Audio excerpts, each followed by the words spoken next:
শুভ মহানবমী, বড়দের আমার প্রণাম ও ছোটদের ভালোবাসা জানিয়ে আমি আমার ভিডিওটি শুরু করছি। সবাইকে অনেক অনেক শুভেচ্ছা, অভিনন্দন। দেখো, ছোলার ডাল আর লুচি করেছিলাম, তো এদিকে ডালটা বসিয়ে দিয়েছি, এই যে ডালটা দেখো, আর এদিকে লুচিটা আমি করে নিচ্ছি। অনেকটাই লুচি করেছিলাম, মা ওইদিকে বেলে দিচ্ছে আর লুচিটা আমি ভেজে নিচ্ছি, এক এক করে লুচি ভেজে নিচ্ছি। অষ্টমীর দিন আমি ভাত খাই না, এই লুচিটাই খাই। ভাত তবুও করতে হয়েছিল, ছেলে আর মার জন্য ভাতটা করতে হয়েছিল। তো লুচিটা আমি এক এক করে সব ভেজে নিচ্ছি। আর কড়াইটা না ছোট হয়ে গেছে, ওই জন্য দুটো করে দিতে পারছি না, একটা একটা করেই লুচিটা ভাজতে হচ্ছে। ষষ্ঠীর দিন আমি সাবু খেয়েছিলাম, কিন্তু অষ্টমীর দিন আজকে লুচিটা করেছিলাম। লুচিটা ছোলার ডাল, আলুর দম আর লুচিটা করেছিলাম। তো যেভাবে আমি ঘরে করি সেটাই আমি তোমাদের সামনে তুলে ধরি। খুবই সাধারণভাবে করেছিলাম, নারকেল ছিল না, নারকেল ছাড়াই ছোলার ডালটা করেছিলাম। নারকেল দিলে একটু ভালো হয়। দেখো, এতগুলো লুচি আমার হয়ে গেছে। আর ডালটা দেখো সেদ্ধ হয়ে গেছে আমার।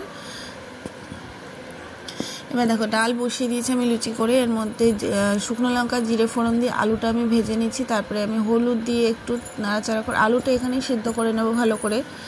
আর মশলা করে রেখেছিলাম জিরে, কাঁচা লঙ্কা, আদা, সামান্য মশলা, ওইটা দিয়ে ভালো করে কষিয়ে নেব।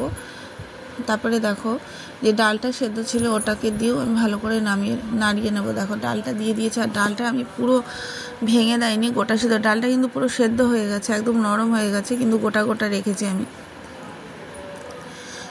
এটা দিয়ে নাড়াচাড়া করে পরিমাণ মতো নুন দিয়ে দিয়েছিলাম, তারপরে জল দিয়ে দিয়েছি পরিমাণ মতো। আর নামানোর আগে দেখো 1 চামচ আমি ঘি দিয়ে দিয়েছি। আর ডালটা সত্যি খেতে খুব সুন্দর হয়েছিল, ঝাল ঝাল হয়েছিল, ঝাল মিষ্টি সবই ঠিক ছিল। মিষ্টিটা একটু কম দিয়েছিলাম, বেশ ঝাল ঝাল ছিল। আর একটা কাঁচা লঙ্কা যেটা পেকে গেছে ওটাই দিয়ে দিয়েছিলাম। আর দেখো, এই যে ডালটা পুরো আমার হয়ে গেছে, খুব সুন্দর খেতে হয়েছিল, মানে লুচির সঙ্গে একদম পারফেক্ট হয়েছিল।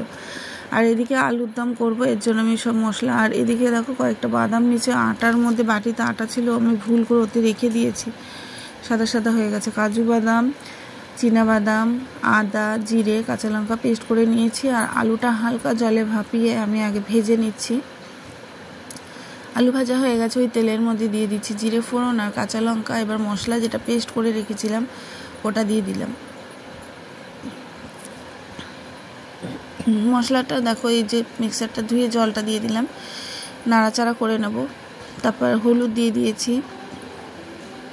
এবার একটা টমেটো আমি কেটে রেখেছিলাম সেটা দিয়ে দিলাম। এবার পরিমাণ মতো নুন দিয়ে দিলাম। ভালো করে মশলাটাও কষবে। আর কাশ্মীরি লঙ্কার গুঁড়ো দিয়ে দিলাম, যেহেতু কাঁচা লঙ্কা রান্না একটু সাদা সাদা হয়, এই লঙ্কার গুঁড়োটা দিলে একটু কালারটা আসে।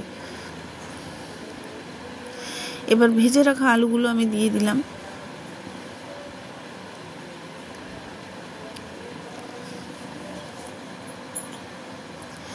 দেখো, ভালো করে আলুর সঙ্গে আমার মশলা কষানো হয়ে গেছে। এবার জল দিয়ে দেবো। এটা একটু মাখা মাখা হবে, ঝোল হবে না, তাই পরিমাণ মতো জলটা দেবো। কালারটা খুব সুন্দর এসছে,